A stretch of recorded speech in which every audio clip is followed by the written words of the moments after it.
Good afternoon, everyone. So, is it clear to all? So, any doubts, any problems, you please send. Let me open the WhatsApp.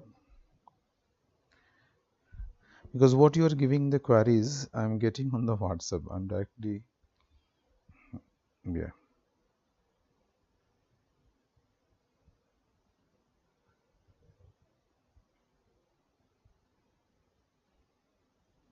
What you have sent it?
Fine.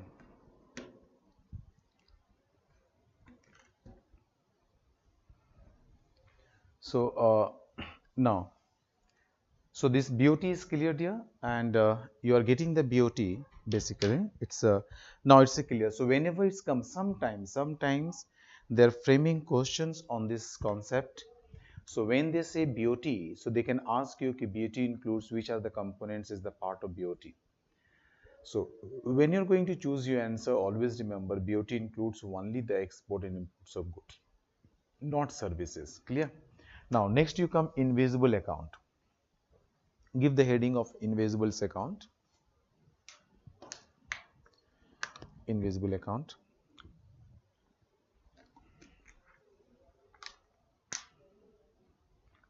Okay.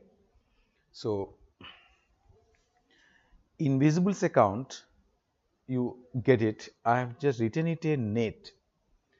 And normal formats what the government of government published in the say economy survey and other documents, so they are writing in this format.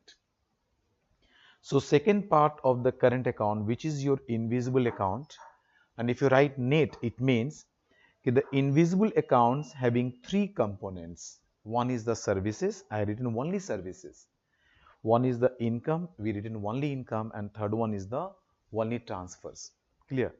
So when you are written only services, it means it represents here the exports of services minus import of services.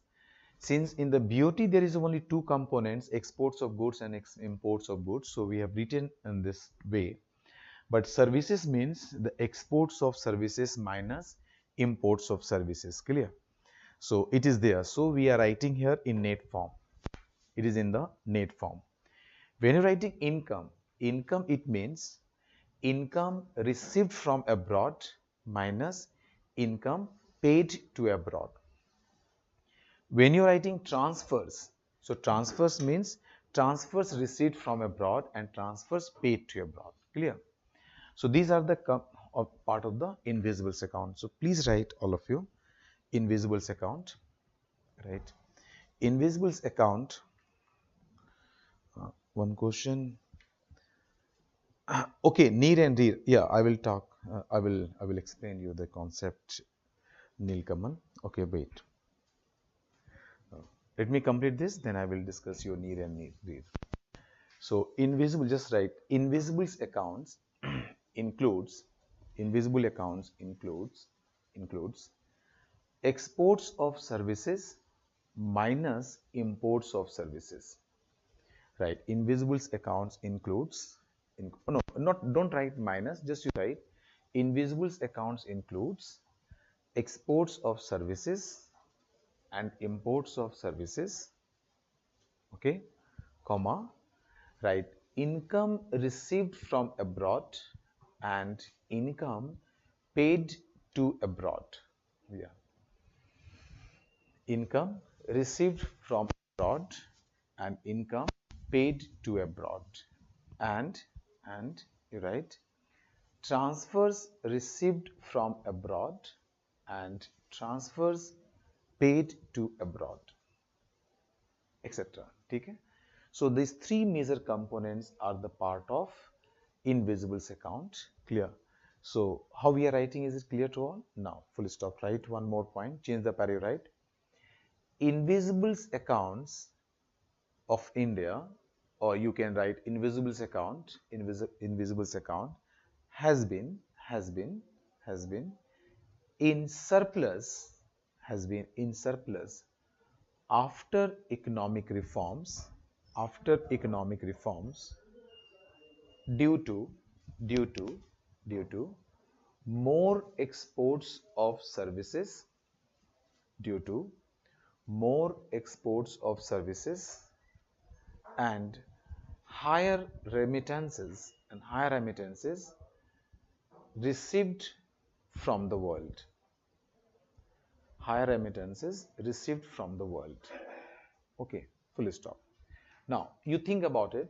First, one point, that India is known in the world economy, in the international market, for services sector, and India is basically is the service oriented economy. Okay, if you see the India's GDP around 50%, around, I'm saying more than 50% basically, but you can also write more than 50% basically we are getting from the services sector, and rest is contributed by the agriculture allied activities and industries.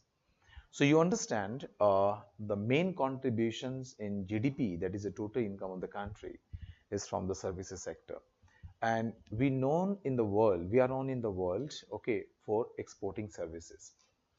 And if you just go through the World Bank report, recent World Bank report says that India is number one country who receives highest amount of remittances in the world. Okay, so the invisibles accounts, and particularly your service sector, developed after economic reforms. So after economic reforms, since we started exporting more services to the world, and if you compare it, then yes, we are receiving huge amount of foreign currency from that. So overall, your invisibles account is in surplus. Fine. Write one more line. Change the paragraph. Right.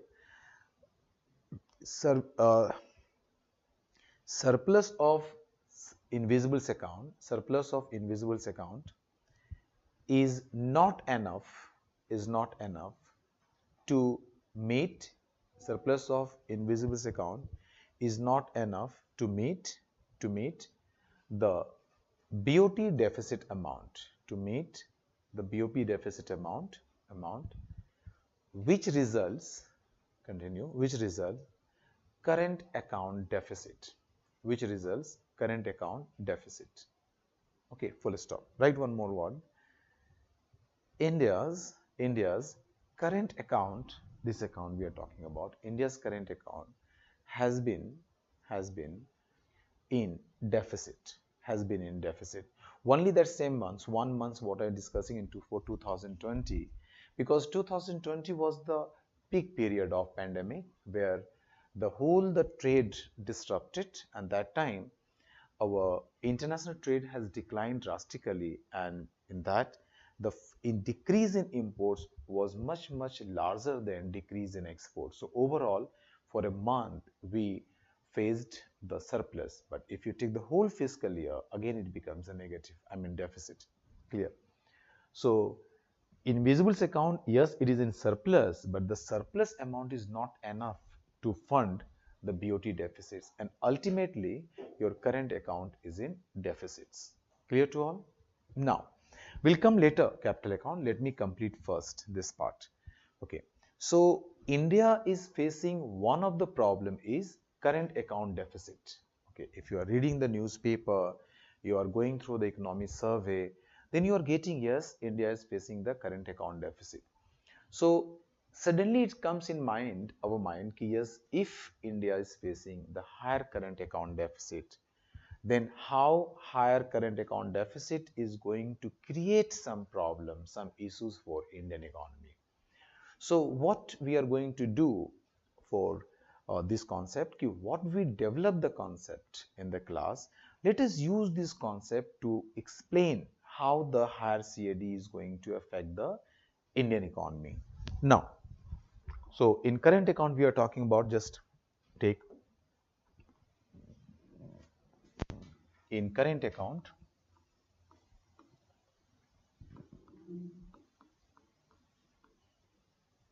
in current account, first condition you take, see you now you just take in this way. So overall in current account, overall in current account, overall in current account, you take, it means you are just seeing and analyzing the, I mean, BOT plus invisibles account. So combined you are taking for current account. So all the receipts in BOT plus invisibles account, you take the inflow of foreign currency, and all the payments of under the BOT and the invisibles accounts, you take the outflow of foreign currency. So one side there is the inflow of foreign currency, and other side you take the outflow of foreign currency. There's two different conditions you are getting. First condition, you may get the inflow of inflow of foreign currency, inflow of foreign currency. Yes, it is more than outflow of foreign currency.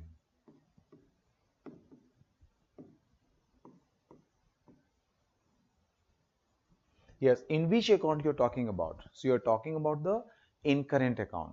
So when you observe in current account, overall inflow of foreign currency, overall inflow of foreign currency, if it is more than overall outflow of foreign currency, then this situation is known as current current account surplus. The situation is known as current account surplus, means CAS, current account surplus, CAS. Okay, you can say current account surplus. If you ask me give current account, so I'm not going to explain you this current account surplus through the pure academic one, because different concept we need, that is for the honors level. Forget it, leave it.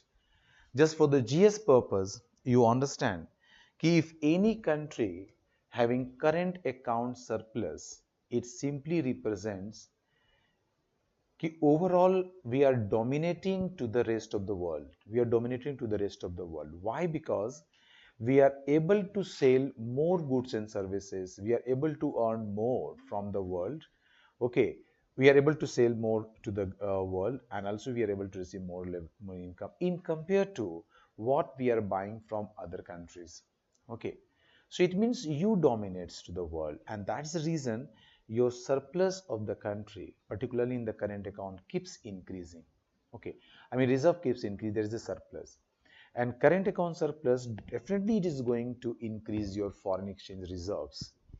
And today in this world, the foreign exchange reserve is one of the indicator of external competitiveness. So if a country has more forex reserve, this simply represents that yes, you are dominant to the world. And holding the foreign currency of other country means you are claiming that much to that country. Okay, so it's a good for the country. Second, you can say if inflow of foreign currency, inflow of foreign currency, if it is less than outflow of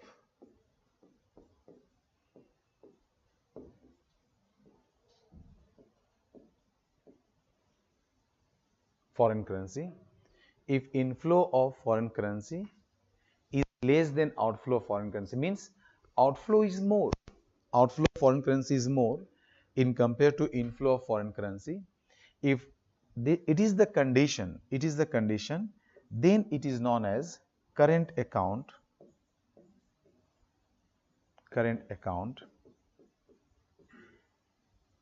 deficit, and short form you can write current account deficit. So if overall outflow of foreign currency is more than overall inflow of foreign currency, then it is known as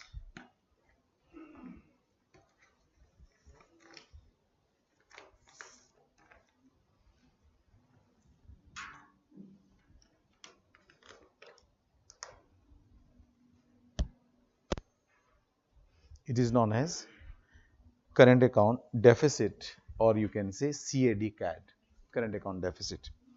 Clear? Now, CAD or higher CAD is really not good for the country, and Indian economy is facing one of the problem is higher CAD, current account deficit. And how the higher CAD is going to create problems for economy, you go step by step what we learned in the class. Just check. So you have written all of you? Fine. Right.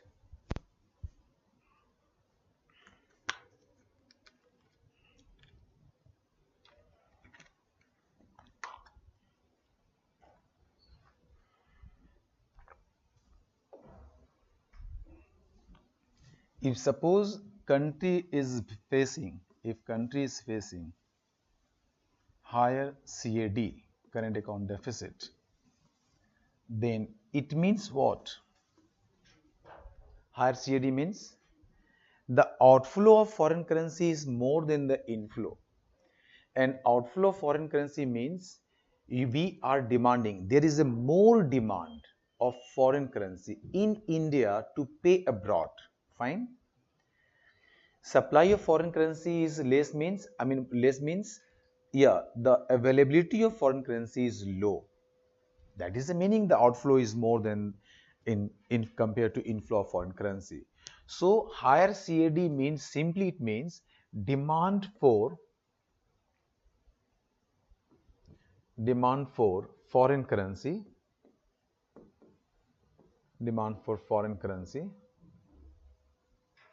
is really more than supply of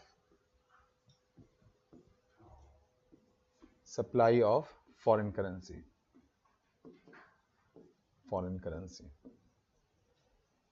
Clear?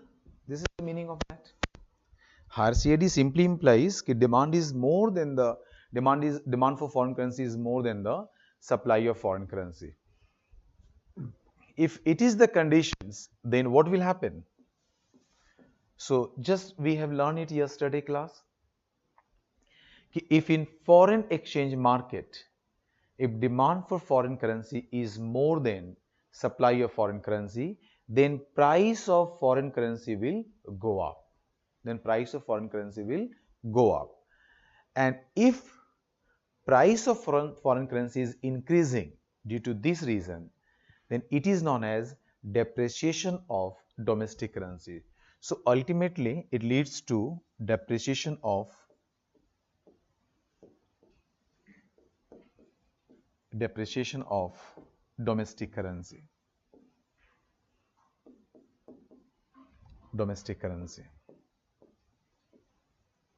It leads to depreciation of domestic currency. So if overall demand of foreign currency is more than the supply of foreign currency, then it leads to depreciation of domestic currency. So just you think about it, one more thing. Suppose $1 is equal to, say earlier it was 70 rupees, suppose. And suppose you importing the $100 crude oil, $100 worth of crude oil. So this $100 crude oil worth in India, in Indian rupees, mean domestic money, is now 7,000 rupees. But after depreciations, now $1 is now equal to 82 rupees. Suppose. So same $100 of crude oil, if you are importing in India, then its cost or its value, its price is going to be 8,200 rupees. So what you are learning from this example? You are simply learning from this example कि after depreciations, after depreciation of domestic currency, all imported items, maybe crude oil, maybe your electronics products, maybe your electrical products, maybe your machinery, maybe your chemicals and other inputs, what you're importing from other countries, these all are going to be expensive in terms of domestic currency. In terms of domestic currency, it is going to be expensive in terms of domestic currency. Clear, dear? Check. And once it's going to be expensive in domestic currency, then it means, you take the example of crude oil as I discussed with you. Crude oil is a universal input. Universal input. Why we are saying universal input? Because directly or indirectly, the crude oil is used in all productive activities, either directly or indirectly. If any productive activities, they are not using directly the fuel, but they're using the transportation facilities. An increase in transportation cost is going to increase the cost of production of any goods and services. Number one, so it means all other items what you are importing, most of the items in Indian economy are input in nature. Input in nature. So the moment there is a more depreciation of domestic currency, it is going to increase the cost of or price of inputs. Cost of inputs or price of inputs. If the cost of price of inputs is going up, then the cost of productions of most of the goods and services is going to increase. And if cost of production is going to increase, then definitely the producers are going to increase the prices of goods and services what they are producing. And if most of the goods and services prices are going up or it increases, it means the price level what we are talking about, price level is going to increase. Remember in the earlier classes I discussed the concept of inflations. Inflation is a process of increase or sustained increase in price level. So if price level is going to increase, then economy will face the inflations. So we can say in one words, depreciation of domestic currency leads to higher inflation. Higher inflation. Just check. You will observe that yes, it is happening in the country. One side, your exchange rate is now, exchange rate has increased, okay, to 82 rupees around, and that resulting one of the result is the higher inflation Indian economy is facing. Okay, so higher inflation is the one of the outcome, one of the impact is there. So it leads to depreciation, but depreciation of domestic currency leads to higher inflation in the Indian economy. Because you understand our Indian economy is import based country, so anything is going to happen, like this, it is going to affect our inflations. So find here. Okay, now just check. It means, can we write higher CAD, current account deficit? One of the things is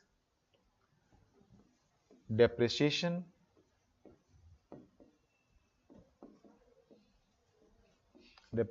of domestic currency,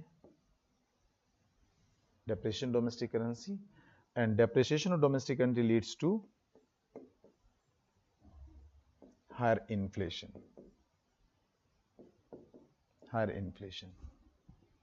And other impact is what? Other impact, CAD leads to, that's already I written that now. Yeah. CAD leads to BOP deficit, and BOP deficit leads to BOP crisis. It one of the possibilities, crisis. And higher CAD also leads to decrease in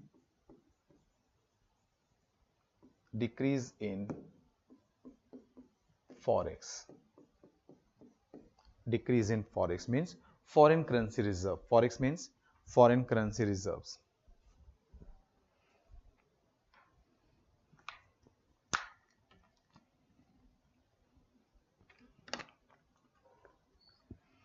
So current account, you are knowing that, now you are aware about that.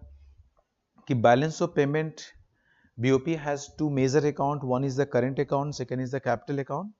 So if your current account, it is in deficit, if your current account, it is in your deficit, so definitely this current account deficit is going to create the BOP deficit, or going to just outcome is BOP deficit may be possible. Suppose your capital account is not supportive enough.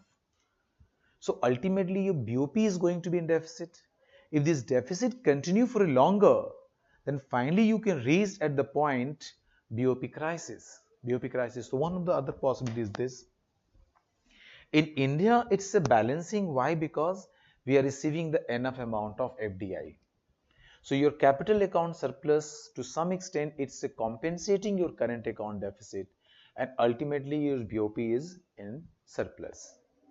Okay, BOP is managed, you are able to manage it. Okay, till last year it was your surplus. Clear?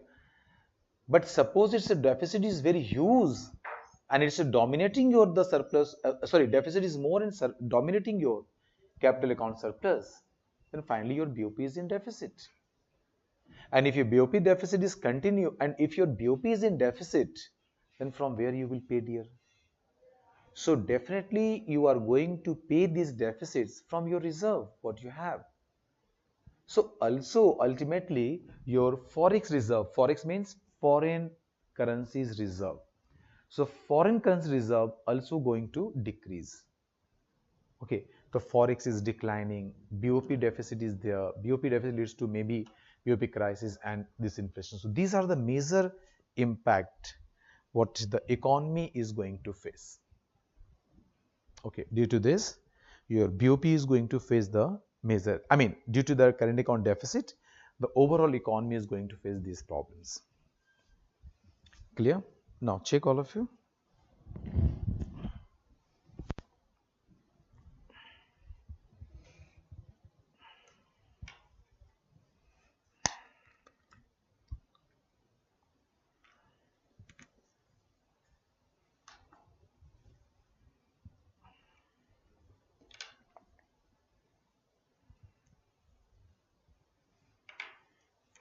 Okay, few questions you sent here.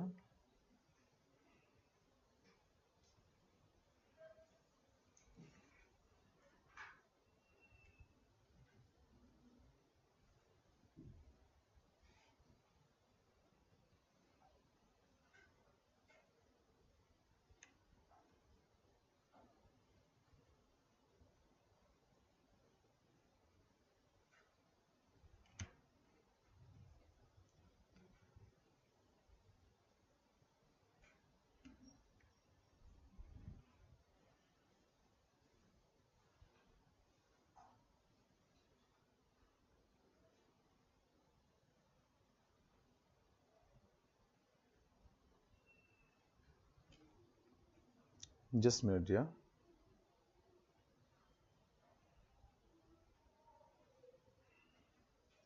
You written few questions, send it few questions.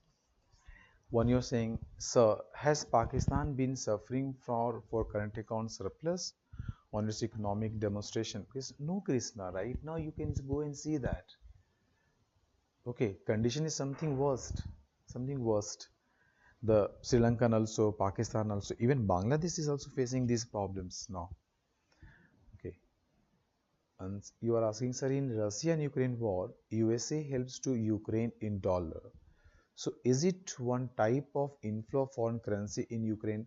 You understand, Baza, why USA helped to Ukraine? Because due to the war, Ukraine was not in a position to earn their own, but expenditure has increased due to the war. So how they can manage it? So USA helped to Ukraine, okay, so that they are not going to face any problems. Because you understand only one point: the foreign currency, what you need, that foreign currency you have to earn. A country like India or Ukraine or like your Bangladesh, Pakistan, Sri Lanka, we can't print the dollar because dollar is not our currency. So we have to earn it. And what is the earning way? That is exports of goods and services. Your citizens can earn by serving in that countries. Okay, so you understand this. So you have to earn it. And if you're not able to earn and you are spending more dollar or more foreign currency, you need to pay your import bills and other liabilities. Then finally you have to borrow from the other nations or international institutions. So borrowing is also going to increase your external debt. Here you can also write it. Your BOP crisis decrease in there. So this BOP crisis or BOP deficit, both you can say, that you can say it's led to the, or uh, don't write this. If BOP deficit is there, the other impact you can write, it is external debt. Yes,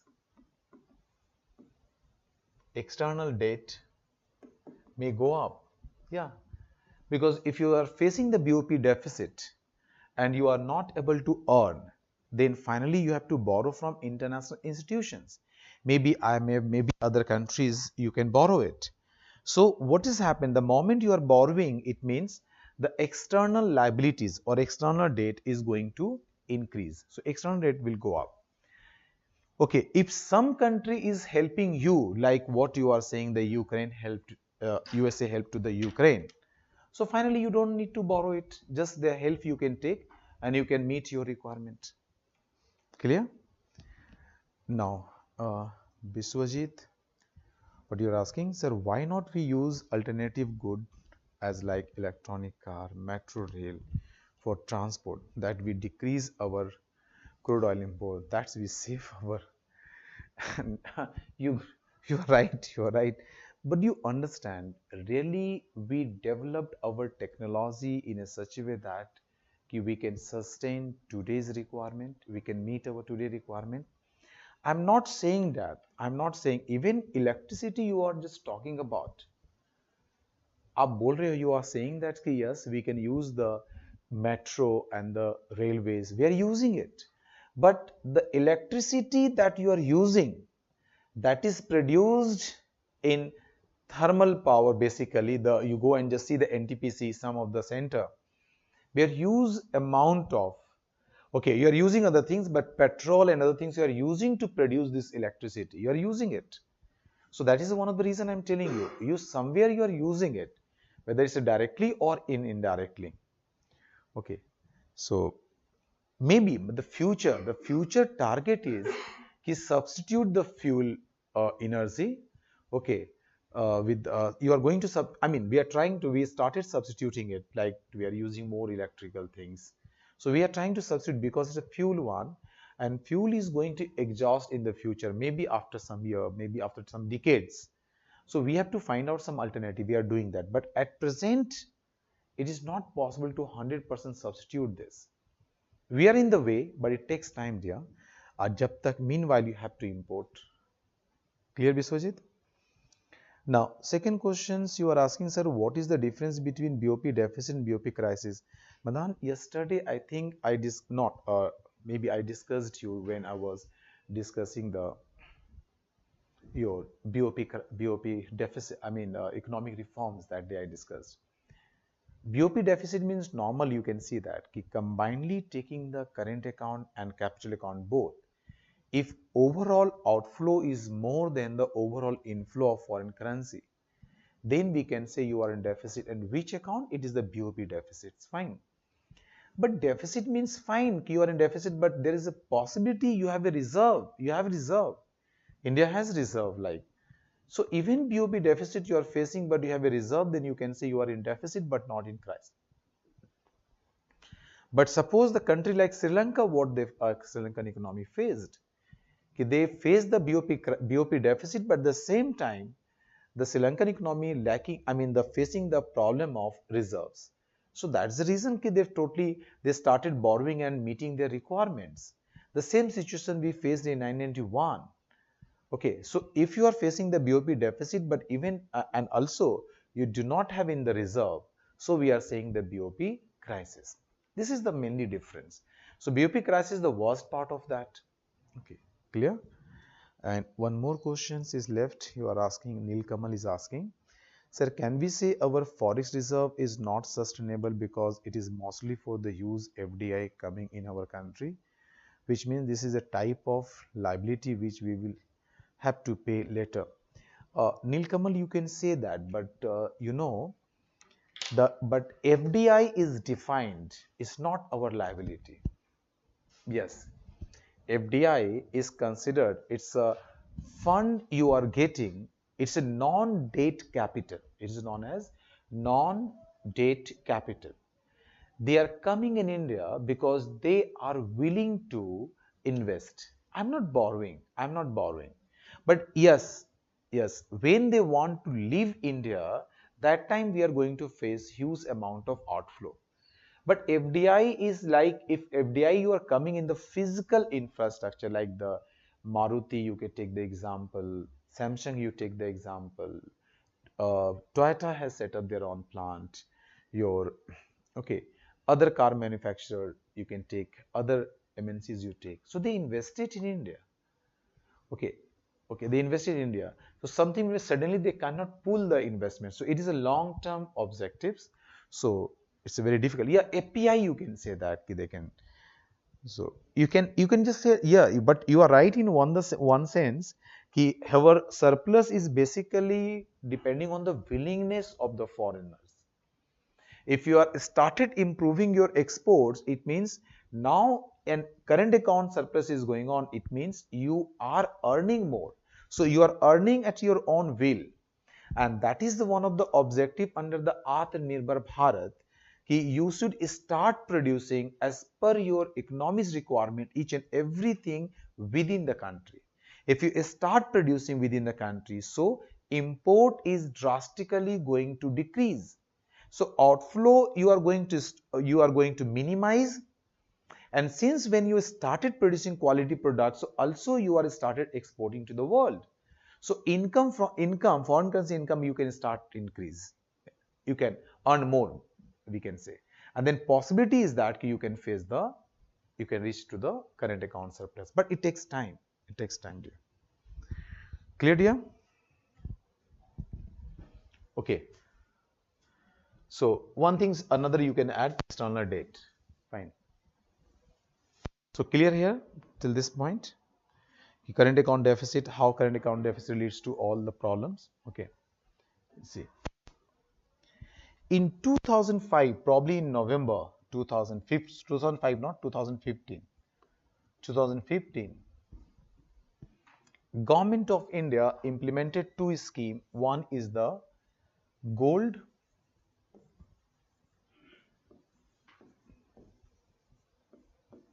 monetization scheme and second one is known as sovereign gold bond, SGB, sovereign gold bond. Check. Gold monetization scheme and sovereign gold bond. Check.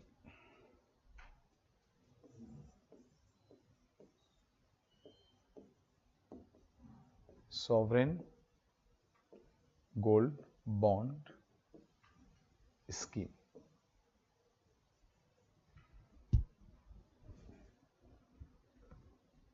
Sovereign gold bond scheme. These two schemes Government of India implemented in 2015, only keeping in mind the higher current account deficit. Higher current account deficit.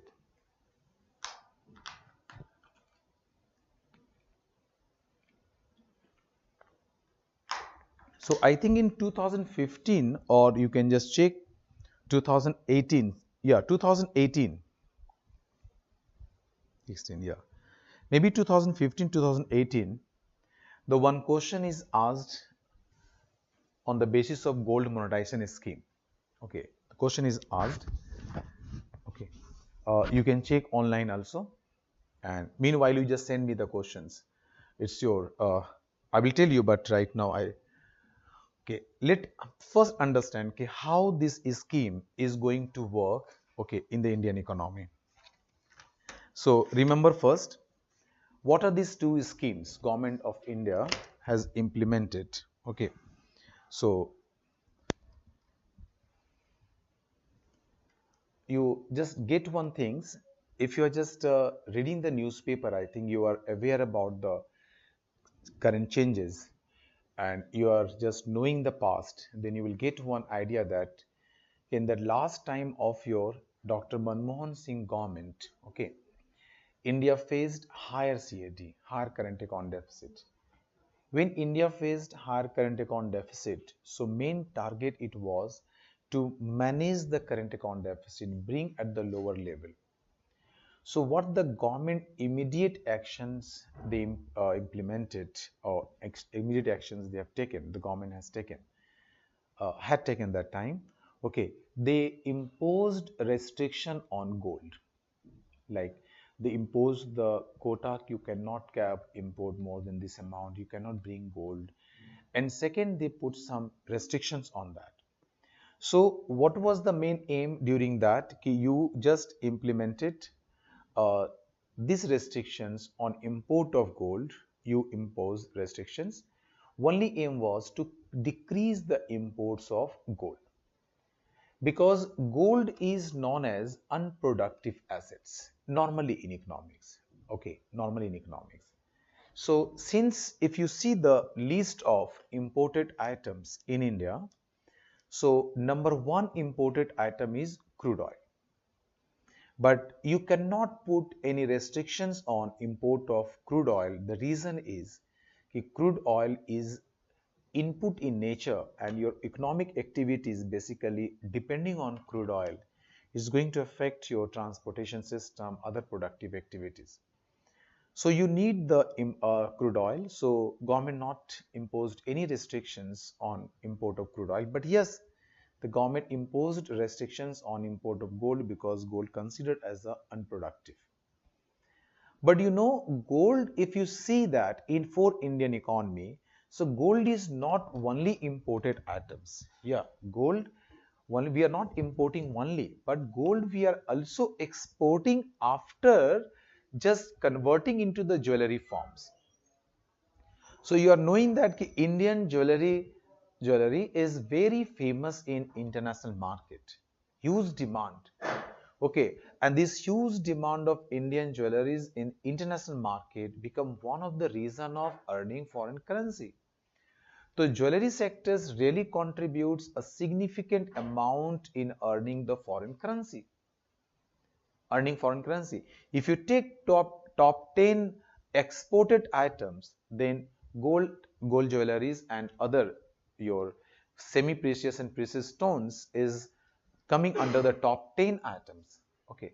So yes, it's one of the export sector. We are earning foreign currency. So permanent restrictions on import of gold is going to hamper or adversely affecting your export sector. There is exports of gold.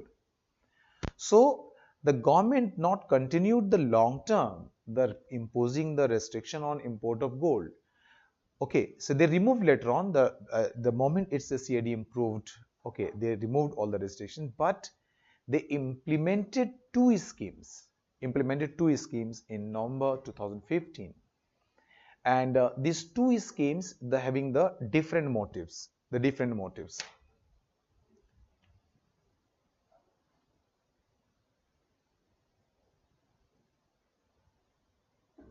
Okay. Yes, one of you are sending Krishna. You sent so last year CAD was 2.8%, but now CAD is 2.2% GDP. Why this case has a rise? No, any moment it's a normal understanding. You understand it. 2.8, 2.8, and you remember that day also I discussed with you when I was discussing the fiscal policy ki all the deficits we expressed or measure in terms of GDP. So yes, earlier it was 2.8% because maybe the export was not performing, import was more, but now it's a balancing, so it's a 2.2%. It may changing, it may change, but 2.2% of the GDP is really very good amount. Okay, still we are facing. Okay, so just you understand one thing. Okay, these two schemes government implemented. One is the gold monetization scheme and one is the sovereign gold bond. So our responsibility is, our job is to understand about these two schemes and know how these two schemes is going to work in the economy so that we are able to, we can improve our current account. That we have to know. We have to how we can improve our current account.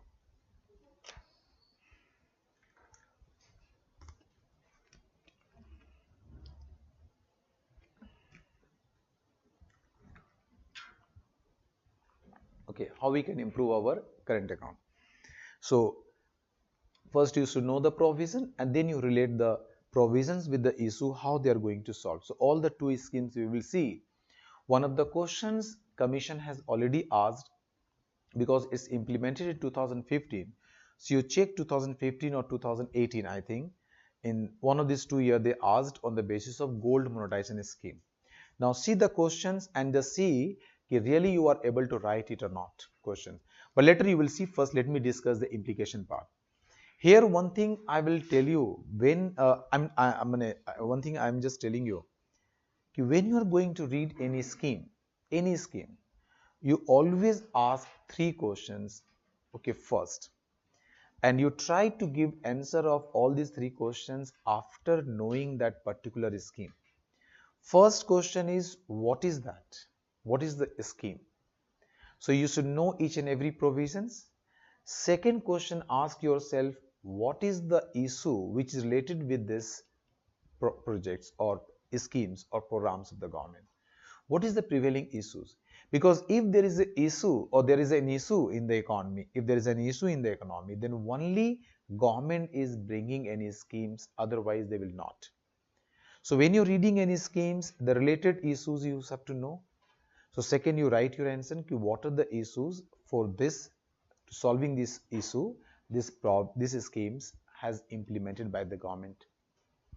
And third point, you have to write your own how all this provision of these schemes, how this provision of this scheme is going to solve the existing issue. That is the implication part. If you read all these government schemes and programs in this way, I promise you not a single question you are going to miss it in mains paper. Because all the questions are in that same format, same way they are asking. Okay, and okay, so you should know. Just one I am discussing first, gold monetization scheme. Think about this, gold. I will dictate you also, but first you know. And this way also you have to know here okay, how you can relate the things. Okay, gold, money,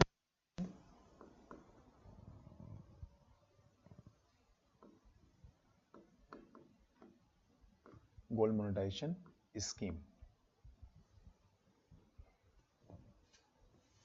So gold monetization scheme, under this scheme, okay, any individual, okay, has to open an account with any designated bank. Designated bank, why you are saying that okay, this scheme is not implemented by each and every bank and each and every branch. Okay, if any bank has implemented this scheme, so you have to go in that bank and that branch. So you have to open a gold savings gold saving account. You have to open. Okay, so once you open a gold saving account, so normal saving accounts generally we open with any bank. Okay, so what exactly you are doing? So you are depositing your money in this account, and after depositing, the amount is credited in your account and which is showing that this much amount, this much rupee it is there. But if you open gold savings account, then you are going to deposit gold, and in this account it is represented as this much gram of gold it is in this account. It means you are depositing that much of gold in that account. Suppose you deposited 100 grams of gold, so it will reflect in the account कि you deposited 100 grams gold, means your 100 grams gold it is with this bank which is showing in that account. Clear? You have to judge. So this gold savings account, it is in the terms of grams of gold. Okay. So what do you remember this gold monetizations? Monetization means ki anything what you have, you are converting it in terms of money. You are converting in terms of money. This is the meaning of monetizations. Or you are converting it or seeing it, you are just converting it in terms of money. That is the monetizations. So once you open the gold saving account, you can deposit your gold. But remember, suppose you have a gold in different form, maybe different jewelries you have, different types of jewelry you have. So you can't deposit in terms of jewelry. No, you can't deposit in terms of jewelry. So first of all, you have to do one thing, you have to melt all jewelry and bring it in the pure gold form, and that gold purity should be 999. It is a normal standard of measurement. 999 purity. 999 purity gold you have to convert. So when you convert from jewelry to the pure gold, okay, so all impure things is just you are removing, and pure in the gold form you are going to deposit in this account. You are going to deposit in the account. So jewelry first you have to melt and convert into the pure gold form, and then only you can deposit. Okay. Yeah, there is a standard bureau, they can satisfy you what is your standard of gold. So you are depositing. Suppose you deposit 100 grams of gold. 100 grams of gold. So in this account, you can deposit your gold in three different periods. You can deposit gold for short term. Short term means 1 year to 3 year. Either for 1 year, 1 year, 1 year you can continue, no issue. 2 year, 2 year you can continue, no issue. But maximum 3 years, if you are doing, then it is known as a short term. Second, you can deposit your gold for medium term. Medium term means 5 year to 7 year. If you deposit your gold in any bank for the time period 5 to 7 year, it is known as medium term. But if you're depositing gold in this account for the long term, it means you deposited this amount for 12 year to 15 years. Yeah, this is the time period. 12 year to 15 year. So remember, for short term 1 to 3 year, for medium term 5 year to 7 year, for long term it is 12 to 15 years you can deposit. Clear? This is the criteria of deposit of gold. Now, Government of India, they implemented this scheme. They are saying that if you are depositing your gold in this scheme, then you will be paid the rate of interest. Rate of interest will be paid to you on this deposit. Rate of interest will be paid. Okay.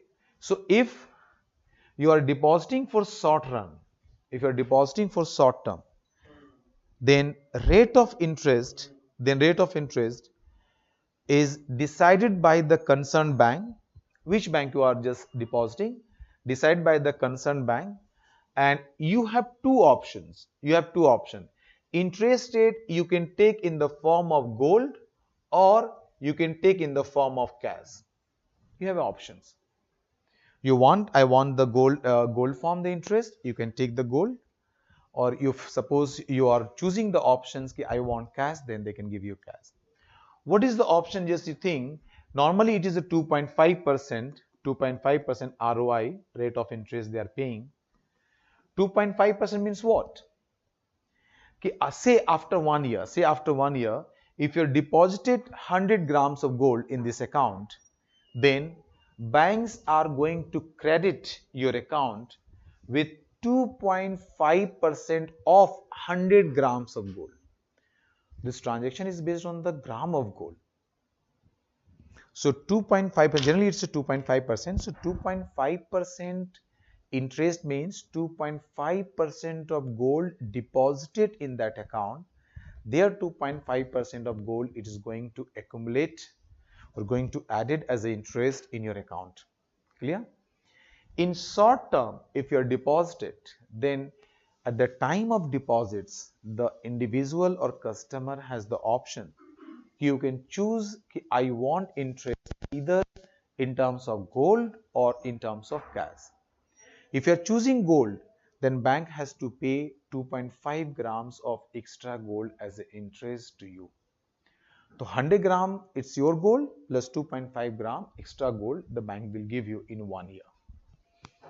If you are choosing, no, I want cash money, so you are knowing that every day you are getting the gold rate newspaper. Okay, so associations, okay, jewelers association, bullion and jewelers associations, okay, they are authorized to announce the market price of gold on the basis of demand and supply. So every day in newspaper you are getting today's gold rate is this, and that rate is applicable in all over the country, all over the country. Yes, if the rate is announced, then you are knowing that if you are going to buy the gold, that rate you have to pay. If you are going to sell the gold, then that price you will get it. So basically, each and every day they are announcing the price. So after 1 year, if suppose the day of maturity, what is the gold? What will be the gold price? According to that price, the 2.5 grams of gold worth will be paid in form of cash. This is the meaning of gold or in cash form. Clear, dear? Check all of you. Till here is clear or not?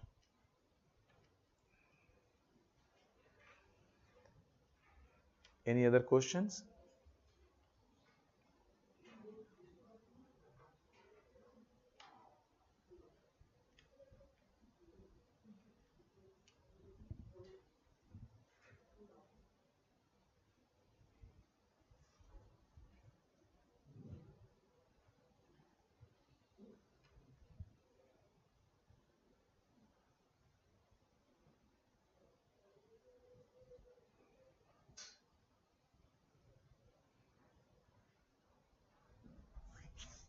Tell me, dear. Clear here? Now, this is the first criteria. Second criteria is that medium term and long term. Okay, so for short term, the rate of interest is basically decided by the concerned banks. Rate of interest decided by the concerned bank. But for medium term and long term, the rate of, yeah, if you're depositing your gold for long term or medium term, the rate of interest is decided by the government with consultations of RBI. Okay, and you have only one options, the interest rate will be paid in terms of cash, no option for gold. Okay, these things you are there. Fine. Now question is that why the people will deposit. So if you keep your gold at your home, then you are earning nothing. But if you deposit with the banks, then you are going to earn income or going to get the return. So basically, the gold that you kept with you unproductively, that you convert it with the productively because you can earn from that gold amount. So government aim was here. Okay, let us consider it's your economy. So main aim was, and suppose here we are saying there is a gold reserves with households with households or individuals, you can say, the trusts, temples, or trusts and temples, better you write the institutions. Better you write the institutions. In households or institutions. So households or institution having gold reserve.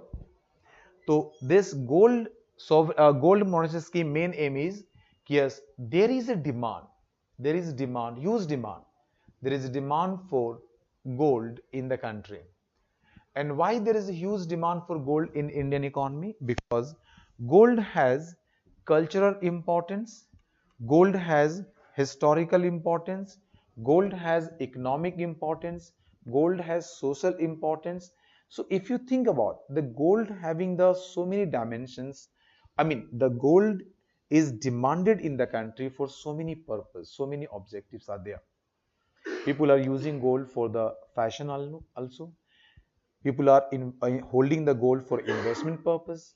If you are wearing the gold, then it's showing the economic, well, I mean this one, so many people are just wearing like for this purpose. And cultural, yes, there is a requirement. So yes, gold demand is huge in the Indian economy. If you go and see that the gold supply in India is basically from the imports, it basically the imports of gold. So basically you are importing gold from other rest of the world. You can write ROW means, so rest of the world you are importing the golds, and this import of gold you are meeting the demand for gold in India. So what is the objective of government for implementation of this scheme, that is a gold monetization scheme? The gold which is with the individuals or households or institutions, you bring this gold in banks, in bank, and banks will use this money to meet the demand for gold in the country. So already the reserves which is with in Indian economy, which is with the individuals or institutions, use this gold to meet the domestic demand for gold. So when you started meeting the gold from domestic reserves, then what will happen? The imports of gold is going to decrease. And if imports of gold is going to decrease, then definitely it is a part of your BOT. So your balance of trade deficit is going to decrease. And decrease in BOT is going to improve the decrease in deficit of BOT. Decrease in deficit of BOT is going to decrease the current account deficit. And decrease in current account deficit is going to improve the balance of payment. And if your demand is going to decrease due to these reasons, then foreign exchange rate is going to moderate. So that was the ultimate objective of these policies. Clear here? In this way, so this policy was implemented, and aim was that in long term, the dependency or reliance on imports of gold is going to decrease, which will improve the current account deficit and also BOP. Clear to all?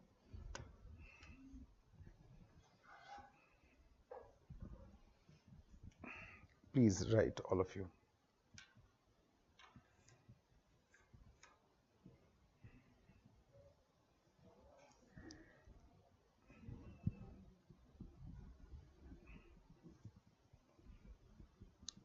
Biswajit, what you asked, please rethink.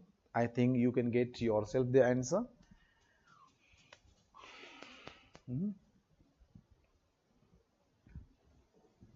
First of all, anything you are depositing with banks, all are liabilities. And that's one of the reason that we have discussed the concept of NDTL, net demand and time liabilities. Basically, it is a liability for banks. So no new things is I'm telling you. If you deposit the gold with banks, yes, it is a liability for the bank because bank has to pay. But you are depositing within your country now, within your country. So transaction is going on within the country between the individual and the Indian banks. You are not doing the international transaction for this. International transaction will come the imports of gold. So when you are importing the gold, then it is a part of your current account. Yes, it is a part of your current account.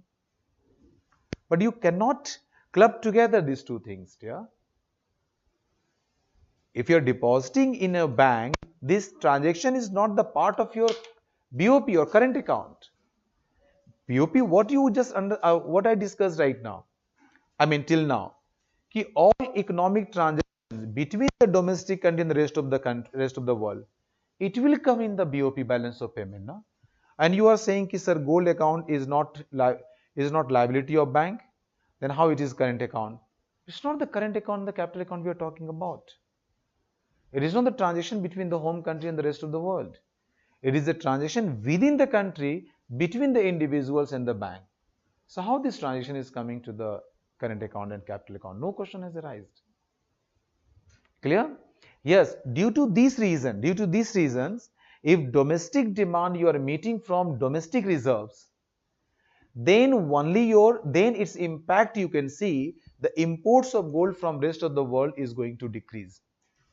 And if imports of the gold from rest of the world is going to decrease, then it is going to improve the current account. Why? Because import of goods means what? Import of gold means import of goods.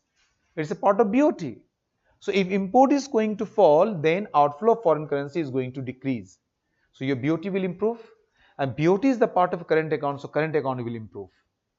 And current account is the part of your BOP, so BOP is going to improve. And that is the ultimate things. What is the objective of the government? देखो Vishwajeet clear है?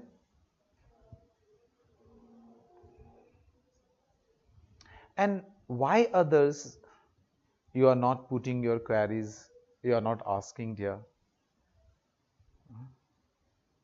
I'm trying to explain the things what you are asking. I don't think so any question you asked, neither did you ask, but I will just explain you after this topic because the different topic. It's not different topic related to this only, but I will discuss you after this. Vishwajit is clear?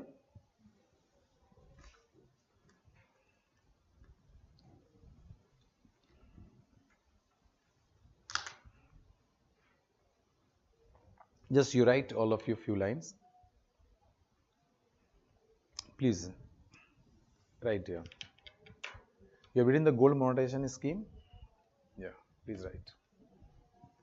Right. Government of India introduced gold monetization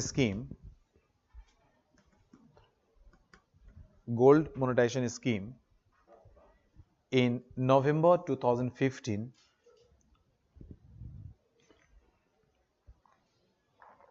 In November 2015,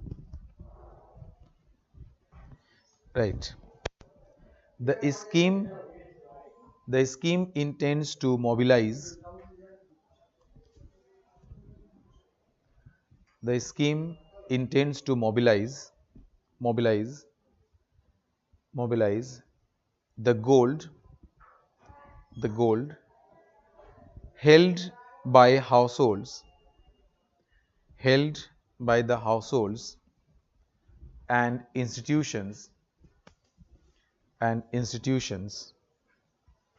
in the country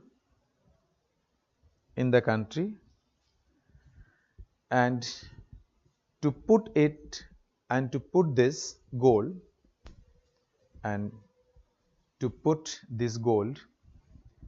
into productive use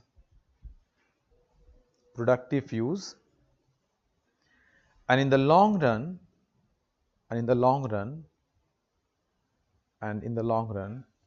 reduce comma there, just you put the comma then you write, in the long run reduce the current account deficit by reducing the country's reliance on the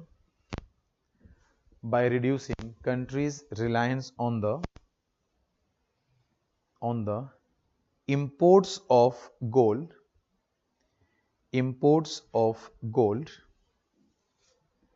to meet the domestic demand.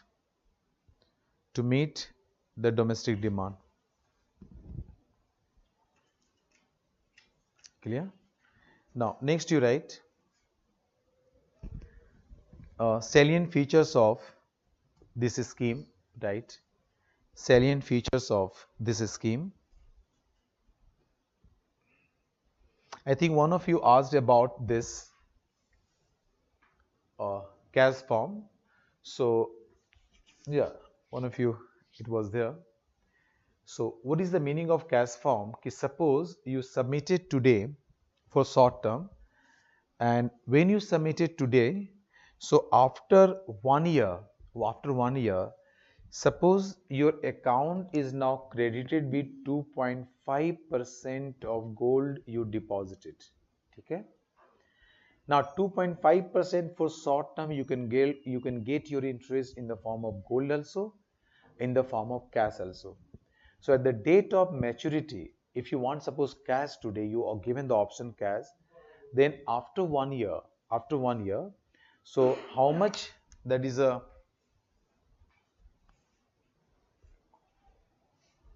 after 1 year, so 2.5% of 100 gram. 100 gram means 2.5 grams extra gold credited in your account.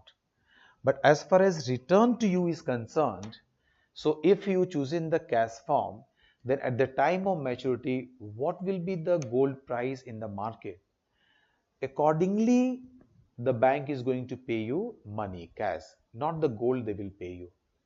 They will credit the gold, but actually they will pay you in the form of cash because you opted the option cash. If you are choosing the gold, then they can pay you gold. Fine. So please write salient features of gold monetization scheme. Right. First point you write the gold savings account. Gold savings account. Please write few lines in this. A gold saving account. A gold saving account is opened by customers. Is opened by customers.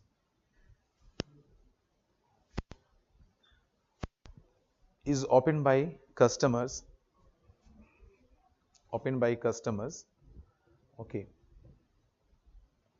Customers at the designated banks, at the designated bank. Okay, at the designated bank. Right. This account is denominated. This account is denominated in terms of, this account is denominated in terms of gram of gold, in terms of gram of gold, not in the cash form, in grams of gold. Clear? Second point you write time period. Right. The deposits under this scheme, can be made for a short term period of 1 year to 3 years, comma, medium term period of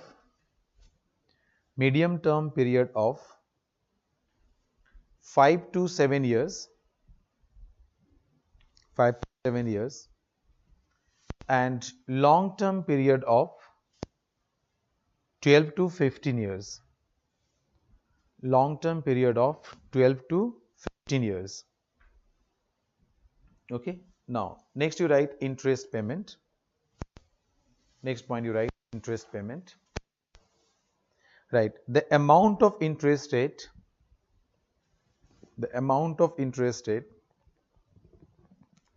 payable for deposits,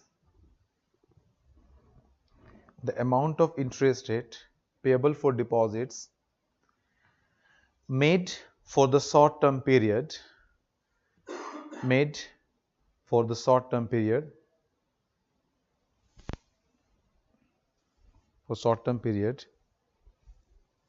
is decided by the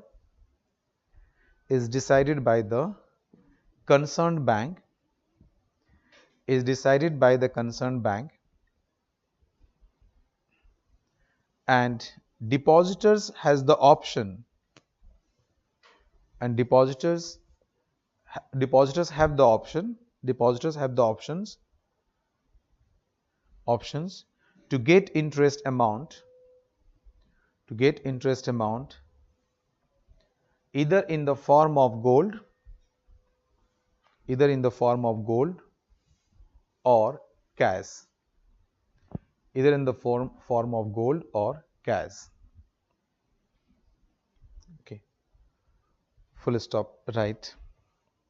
Continuing the same point, the amount of interest rate payable for deposits, the amount of interest rate payable for deposits made for the medium term and long term,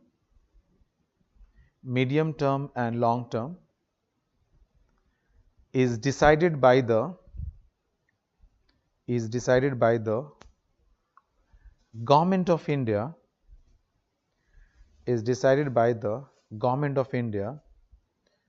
with consultation of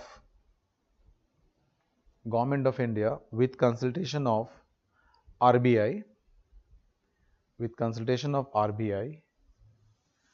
and depositors will be only paid, depositors are paid, ऐसे कर लो, depositors are paid only in terms of cash. Depositors are paid only in terms of cash. Clear, dear? Now, right, utilizations. Utilization means the amount of gold, suppose you deposit it in the banks. So how these golds are going to utilize in the country? How the banks are going to use it? Because gold is coming from economy to banks, and then from banks is going to meet the demand of the economy. So the banks are going to use this gold in auction process, auctioning. Okay, banks are going to use it in auctioning. Second, banks are going to mint the gold coin. There is a demand for gold coin, so banks will sell it in the form of gold coin. Second, this gold will also help to RBI for maintaining the gold reserves. So you can write gold reserves with RBI. Yeah, RBI has to keep the gold reserve to print the currency. RBI has to maintain the assets. So it is going to help the gold reserves with the RBI. Second, second means next one, lending gold to jewelers.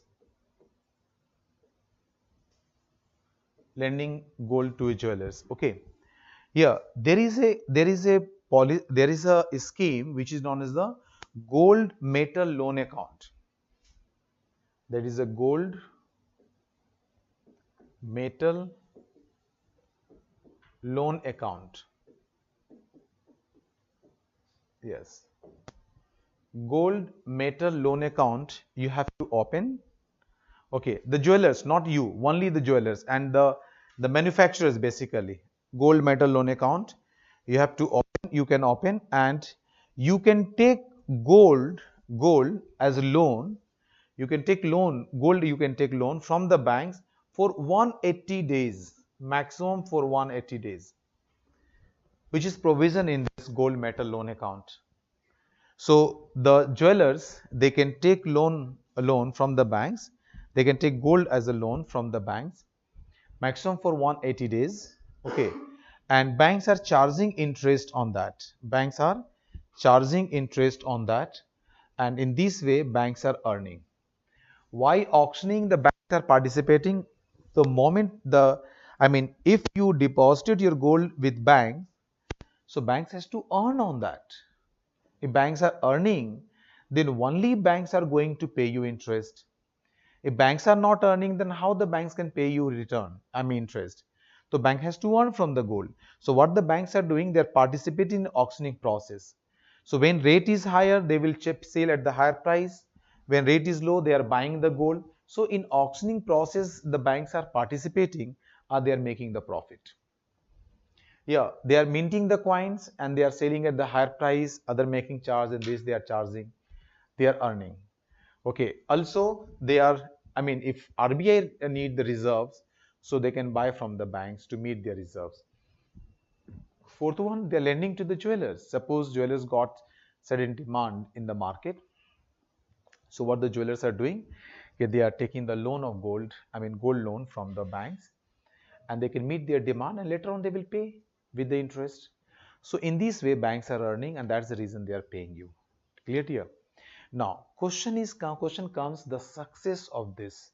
So it's not completely success, but yes, the government, I mean, government banks got around 6,410 kilograms of gold till your seven. I mean, as per the data, latest data which is government published, they got it. But this later on, if government published, then only we are getting this. So it's not successful as per your per expectation of the government. It is not successful. Why? Because this scheme not successful. The reason was that individuals having some gold reserve, but they don't want to melt it, because in this account you can only deposit if you melt first your gold and convert it into pure gold form. But every individual is having attachment, the emotional attachment with the particular jewelry, and they don't want to melt it. So these people are not depositing. If the person having gold but it's a black money, I mean black things, they earned it in illegal way, they don't want to deposit. Why? Because today you are depositing with banks, that tomorrow IT person will raid you and they will ask from where you got it. So this person also not depositing. So finally who is left? The institution. Institution includes what? The temple, trust. Okay, they having some gold. Okay, but they are open to all. Like the temples, they are getting the gold, but they don't need to say what is the source. Anyone can come and just donate it. So these people, they submit deposited their gold and they started earning. So it's good thing for the institutions. At least they are earning something. But this policy helped to some extent to meet the domestic demand from this gold, and it's helping to the decrease in imports of gold. But it's not successful. But when you are going to write, but you have to write in this form. Clear? Have you just got these questions? Yeah. I asked you meanwhile, can you please go through? Yeah, you asked, sir, if it is possible, please simplify the concept of bond yields. Yeah, definitely. Why not? It's possible. But just wait. Let me complete this topic. Then I will divert myself. Once I started. Let me complete here. But I will do that. Sir, in medium term and long term deposits, person will get only cash. Yes, as written. True. He or she cannot withdraw the deposited golds. Is it like mortgage? Not mortgage. You can't use the word mortgage. Mortgage means you kept something as a mortgage and you are paying for that. Like you are taking the property tax. You kept your property as a mortgage, as a collateral. But here you deposit because you wanted to deposit, and you deposit why? Because you want some return on that. Okay, in mortgage you are paying basically. So concept is something different. But yes, it's a time bound, and from that time period you can't take it. Okay, so it is true. Fine. Please take all any of you. So many you are sitting here. Anyone can use, and just because. Okay. The question, I think maybe in 15 or maybe in 18, question related to that it is asked. Check only. Okay, really the way we are going ahead, really it's good or not, and how you can just prepare yourself for the mains paper.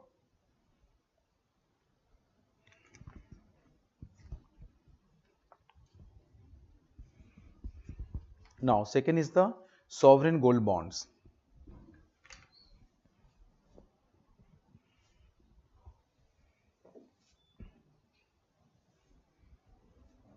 Sovereign gold bond scheme.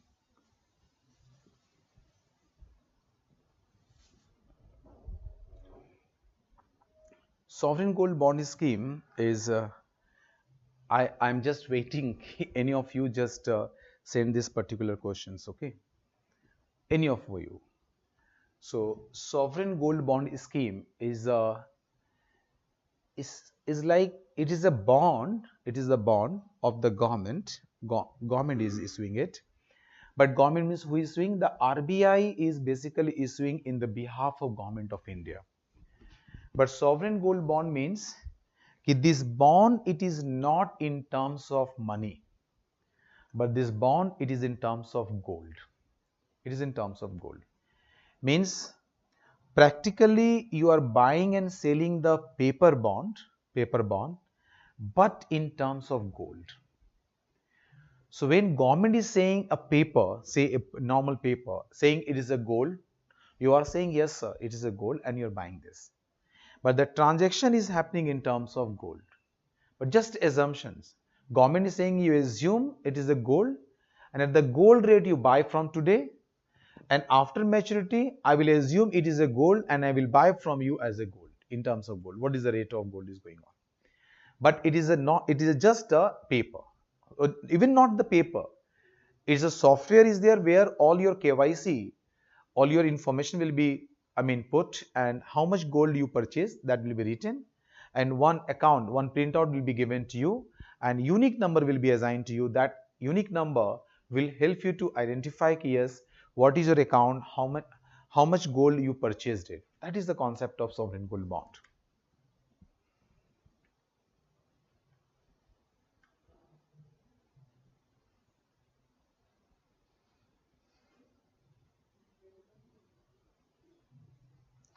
Biswasit, this type of questions, it's not relevant here, but since you are asking, uh, Biswajit asked one question, sir. I read in article in Kerala Meenakshi Mandir, there are millions tons of gold stored in temple.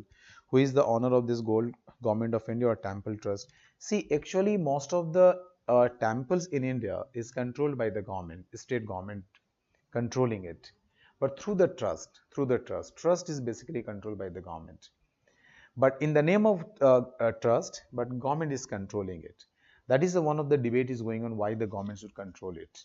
Okay, that is a different issue, but that is one of the reason how much gold they are receiving.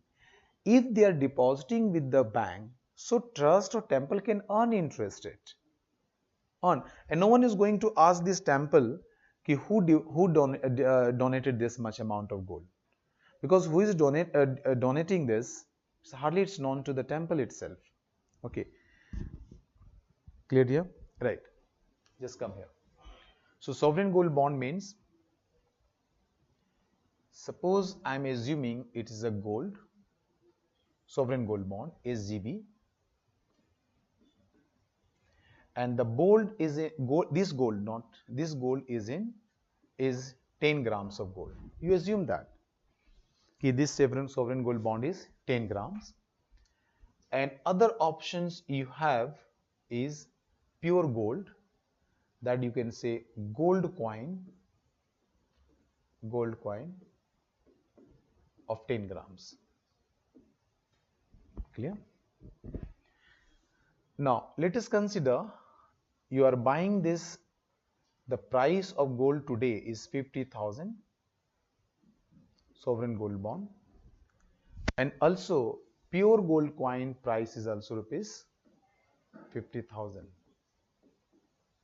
today.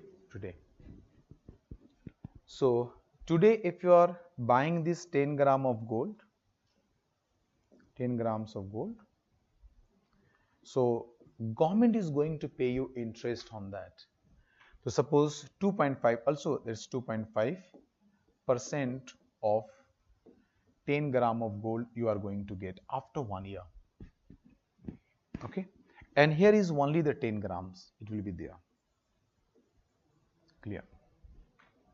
Now let us consider you are standing here.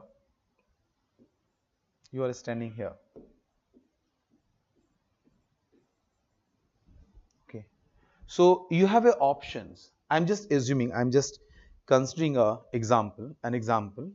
Okay, suppose you are here, you are investor, You know, in our economy, so many persons, So many persons are demanding gold, not for jewelry purpose. Even they are not interested to wear it, but they demand for investment purpose, because they are knowing that if we are buying the gold today, say in terms of we are buying the gold today, so tomorrow we can sell it at the higher price, because gold generally appreciates. Okay, in except few occasions, but appreciates. So like this, you are here. So you have a options. Either you can buy this 10 grams of sovereign gold bond, or you can buy this 10 grams of pure gold coin. Now you can see in this example, the government of India made this policy in such a way that these sovereign gold bond options for investor, in all the ways it suits the investors, and it's a better than the investment in normal gold. I mean the physical gold. It suits the investor in all the ways. Okay. So what is the criteria? So first is that the government is going to sell gold in today. Government is going to sell gold today at at a price which is more or less equal to the original gold price in the market. So what is the criteria government is going to choose the price of gold? So normal criteria is that in last week of subscription, suppose this week government issued the sovereign gold bond. If government is issuing the sovereign if government is issuing the sovereign gold bond this week, so it means in last week and last 3 working days, what was the gold price in market? What was the gold price in the market in 3 different days, in last 3 working days? You take normal average of this 3 days gold price, and that price will be the issue price of sovereign gold bond. So if you compare the actual gold price, that is a physical gold price, more or less it is going to be the same price at what the government is selling the sovereign gold bond. Again, I'm telling you, sovereign gold bond just the accounting management. It's not the original gold, but government selling at the rate of gold, assuming it's a gold, and you're buying at the rate of gold rate, assuming it is a gold. And when you will sell, you assume it's a gold, and government will buy it, assuming it's a gold. Clear to all? Let us consider today sovereign gold bond is 50,000, which is on an average this gold rate per 10 gram. So 10 grams sovereign gold bond price is 50,000, and 10 grams actual physical gold coin is also 50,000. Clear? So if you are buying sovereign gold bond or you are buying the actual gold, now you are comparing which one is good for you as an investor. Okay. Now just think, if you are buying sovereign gold bond, so government of India announced, if you are buying this, I will pay you rate of interest. I will pay you rate of interest. Say it's 2.5% generally government announcing. Okay, rate of interest, they will pay you. It means, and one more thing government is promising you. Suppose what is the rate in the last 3 days, that average price I am accepting from you, I am selling the 10 grams of bond to you, but after maturity, I will pay the gold price what will be price of gold in the market? Yeah, please try to get this. It is very important for us.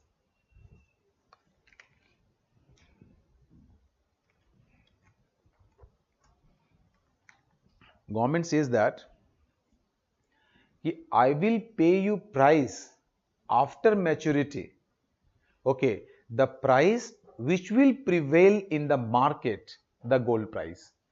What the gold price will be prevail in the market that time, that price I will pay you.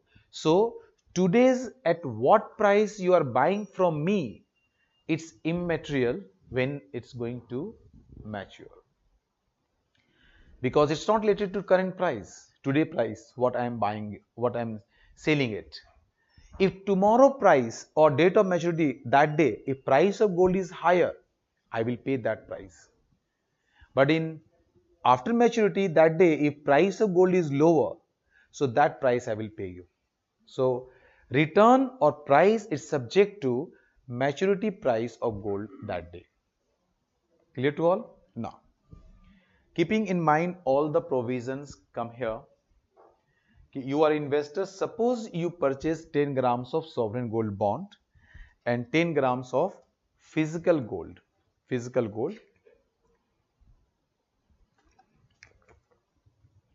or you can say actual gold you purchased, that is a 10 grams, fine. See, actually this sovereign gold bond is maturity period is 8 year. 8 year is the maturity period, and you can exit from the scheme after 5 year. Once 5 year complete or 5 year completed, if you want to exit from this scheme, you can exit. So lock-in period of this scheme is 5 year and maturity is 8 years. Clear, dear? Now, for understanding how it's a differ, how it's a better, let us consider 1 year for understanding 1 year. So let us consider after 1 year, you are comparing between these two after 1 year. So after 1 year, suppose gold price what it is today, 50,000.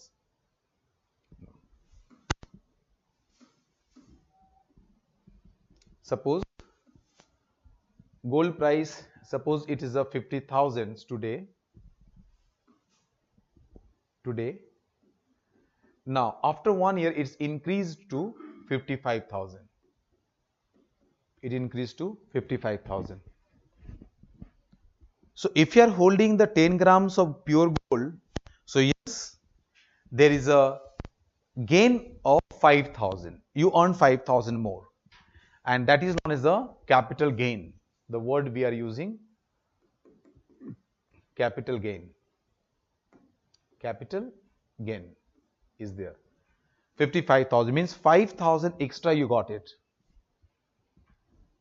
So in capital gain case, you are earning 5,000.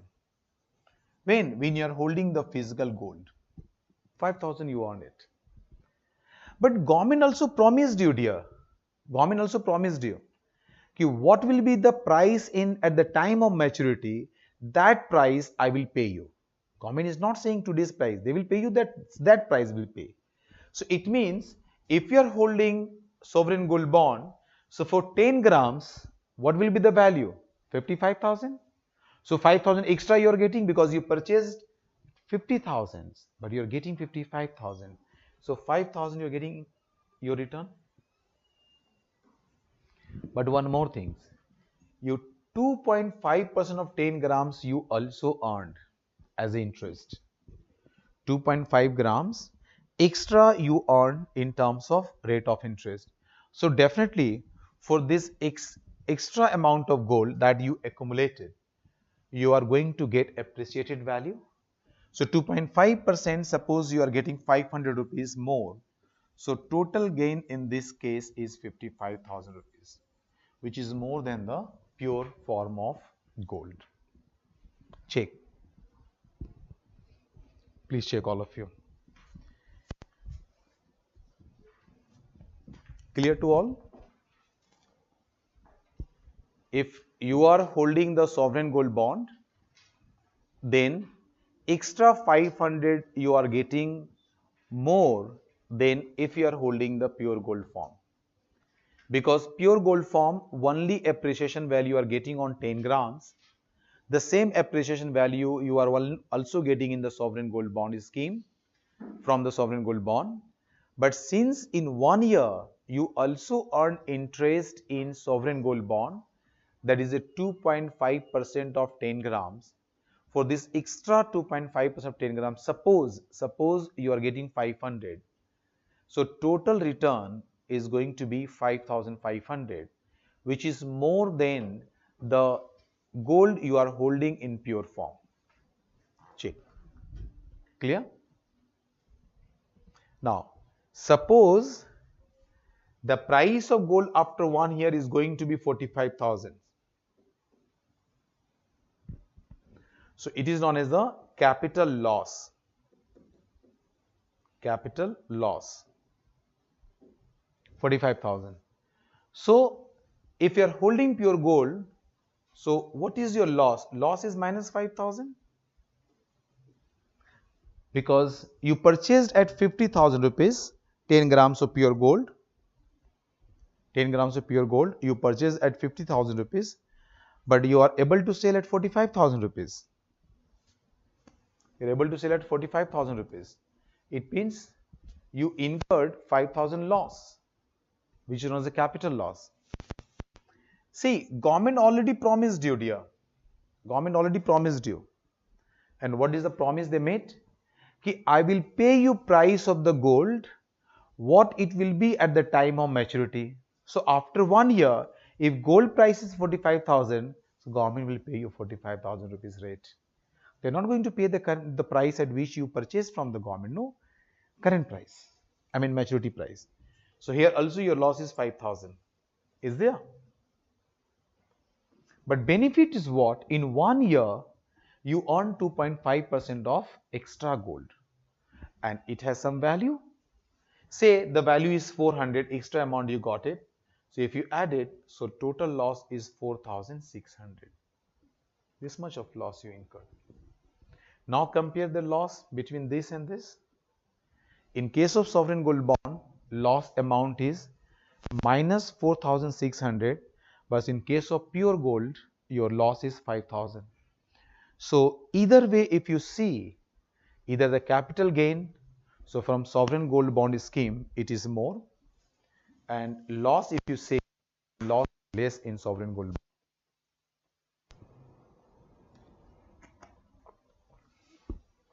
Gold monetization, sorry, in compared to pure gold. Dekh lo. So government has framed this sovereign gold bond in a such a way that anyway the investors will prefer to hold sovereign gold bond, not the pure gold form. Check.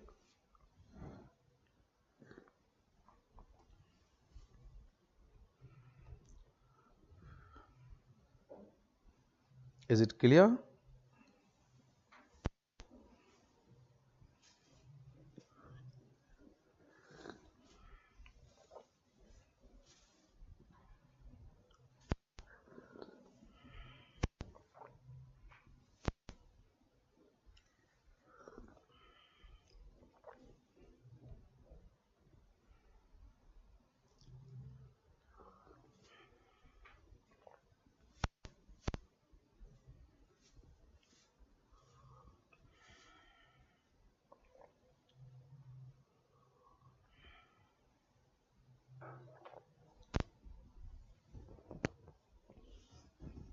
Clear. So any case you take, it is a preferred for the investor. So if you take again, it is your economy, and say domestic demand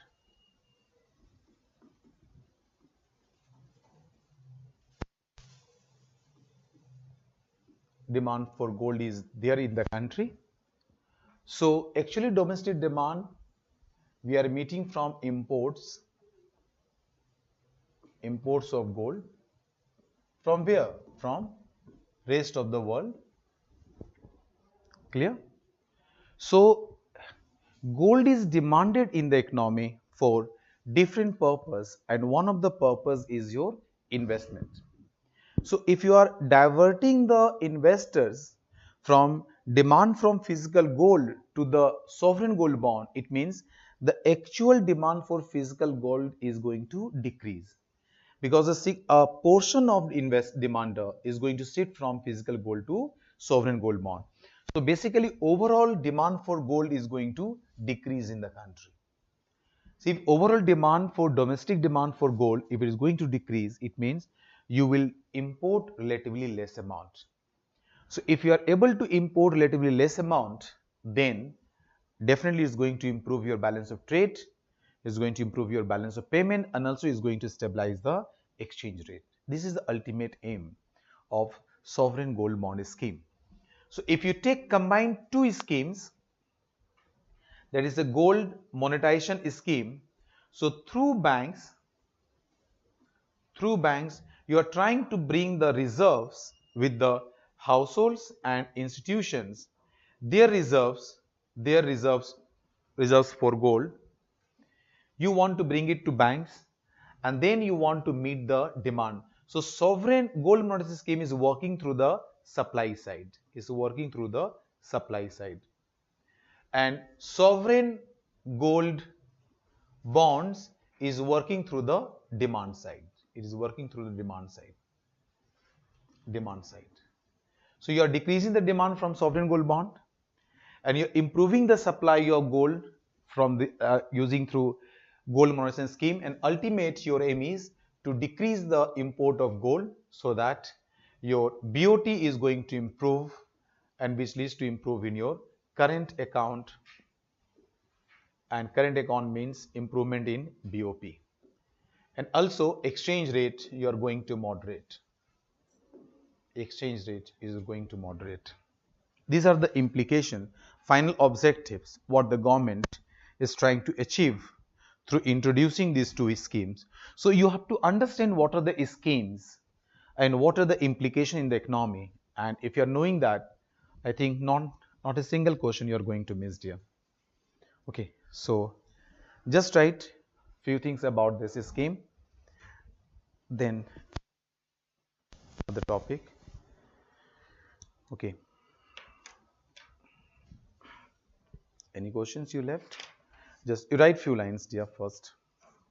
Right. Government of India.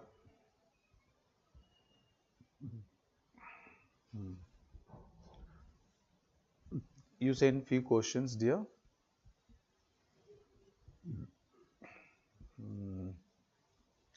So, Subrata, you sent. Okay. Sir, please explain the SDRs, are the foreign exchange reserve assets under IMF. Clear? SDR basically special drawing rights.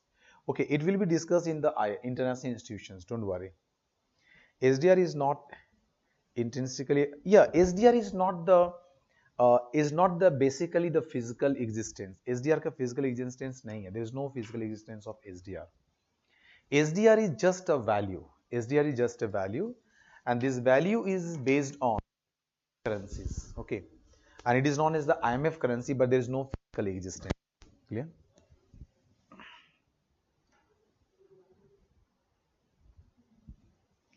No. No, so Subhata, you are asking foreign reserve is not a real money. No. Okay, let me, after this I will connect you. Don't worry. Okay, let me complete first this topic, then I will divert to any other topic. Otherwise, it's very difficult to complete a particular topic there. In this bond scheme, depositor will pay any tax. Yeah, I'm going to discuss. Depositor will pay. These schemes are for resident only, and if you are earning on interest income, it is subject to Income Tax Act. But capital gain is exempted for the individuals. If suppose 50 to 55,000 rupees happens, so 5,000 is the capital gain. So that is exempted for the individuals. But if you are earning an interest, so interest income is subject to the income tax, because someone is maybe in the slab of 10%, 15%, 20%, 30%. So accordingly, you have to pay the tax. Clear? Next question you ask, sir, is BOP has only two components, or it has also has the components like net errors and net errors omission, the accounting errors. That is not the pure account.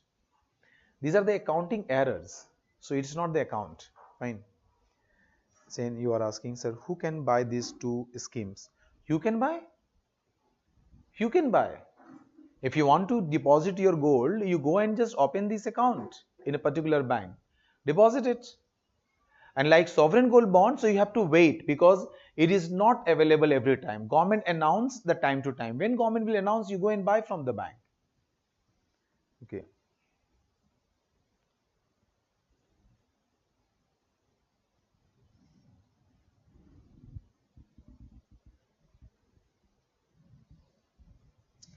Uh, Saladitya, you just take what you're asking, sir. Who can buy these two schemes? I can just give. I informed you. If Indian temples can buy these, Indian government can get more money. So then government of India try to push to sell these two temples. Not see, you cannot make compulsions to buy to someone. In this democratic country, you have to give the options only. They have to choose it. Okay. And sovereign gold bond, anyone can buy this. Anyone can buy this. Yeah, please write sovereign gold bond scheme. Right. Government of India introduced sovereign gold bond scheme in November 2015. November 2015 as an alternative to purchase as an alternative to purchase metal gold. Full stop, right? The intents the scheme, I said just right, the scheme intends to reduce the demand for physical gold,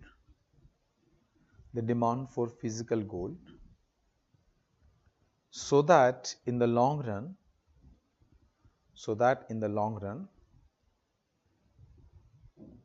it will reduce the current account deficit by reducing the country's reliance on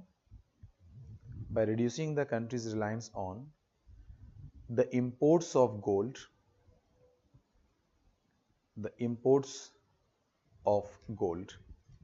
Clear? Now write salient features of sovereign gold bond schemes. Salient features of sovereign gold bond schemes. Yeah, Zagannath, actually it is for residents only. Yeah, they can buy also. Yeah, right. Salient features of sovereign gold bond scheme. First you write, it is issued by the RBI. RBI on behalf of the government of India. On behalf of the government of India.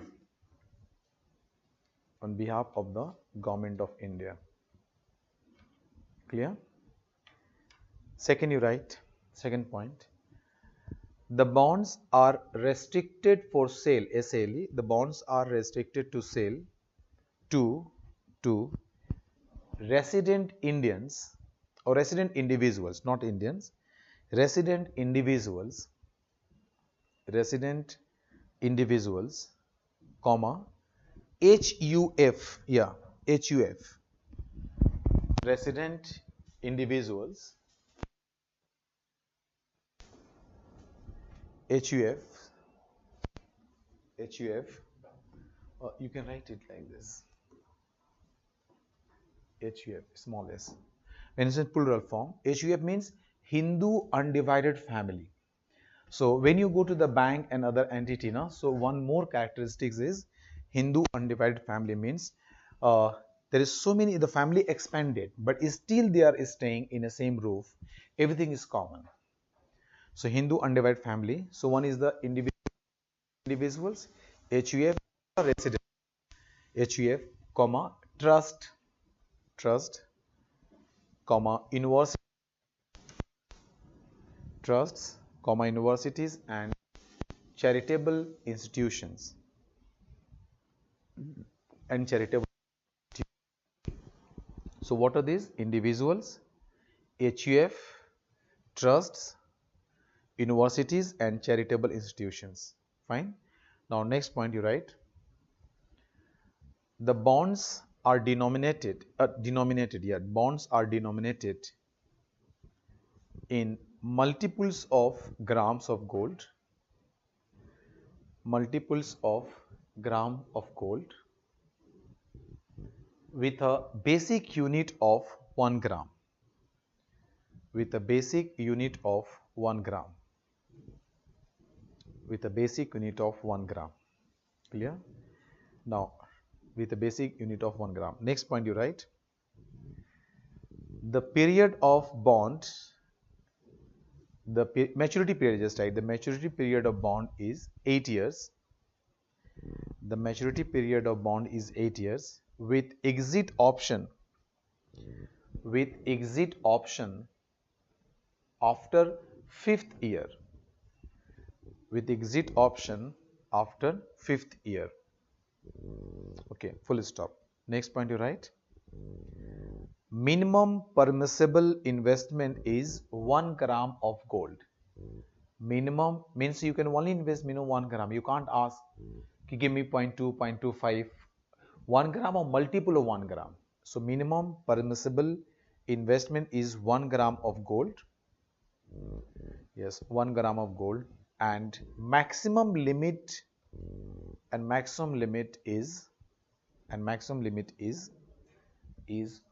4 kg, 4 kg for individual, 4 kilogram for individual, comma 4 kg for HUF, 4 kg of HUF, for HUF, and 20 kg, 20, and 20 kg for trusts, 20 kg for trusts, comma universities and charitable institutions. Okay, per fiscal year, it's very important. It means minimum investment anyone can do, minimum is 1 gram and multiple of 1 gram. Yes, Government of India also fixed the maximum limit for investment. If you are as an individual you are investing or as a HUF you are investing, so maximum limit fixed for you is the 4 kilogram per fiscal year, means from 1st April of this year till 31st March of next year you can invest maximum 4 kg, and after 31st March again the new fiscal year again you can invest 4 kg, but in one fiscal year only 4 kg. Clear? But if investors are trusts, universities or charitable institutions, then this limit is 20 kg, but maximum 20 kg they can invest. Clear, dear? Okay, now you write, price of bond is fixed in the Indian rupees. Price of bond is fixed in the Indian rupee, on the basis of simple average of closing price of gold, gold of 999 purity, published by the India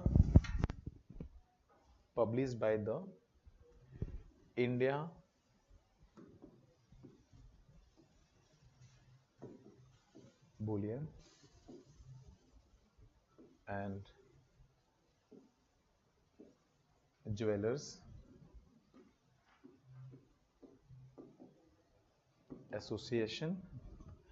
Associations Limited. Yeah. Limited. India Bullion and Jewelers Associations Limited. This is the institution they are publishing the gold rate in India. Yeah. For the last 3 working days, just right, continue. For the last 3 working days,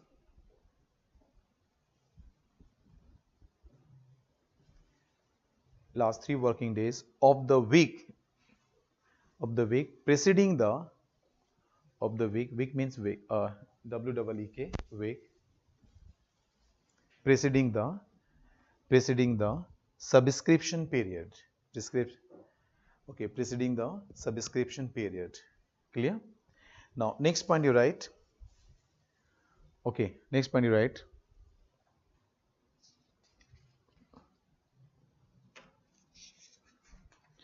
Just few lines you write, 1-2 lines. Right, bonds are sold through commercial banks, Stock Holding Corporation of India Limited. Give me 2 minutes more. Complete this. Stock Holding Corporation of India, designated post offices,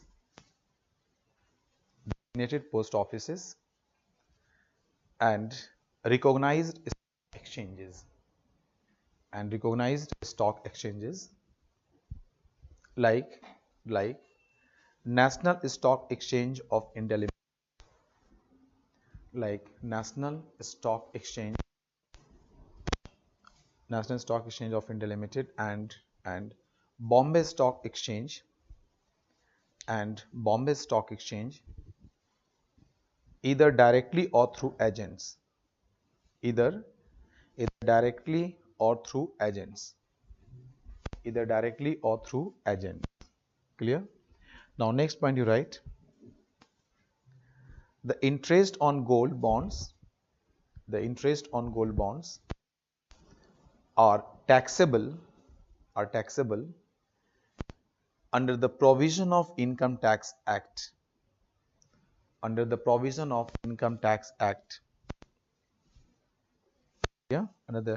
of Income Tax Act. Under the same point you write one more line. The capital gain tax to an individual, has been exempted.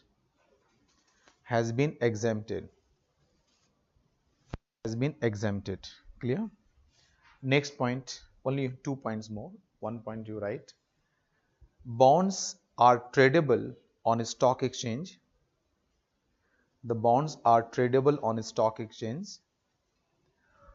Within a fortnight. Fortnight I discussed in the monetary policy, 15 days. After 14 days. Within a fortnight of the issue of bonds is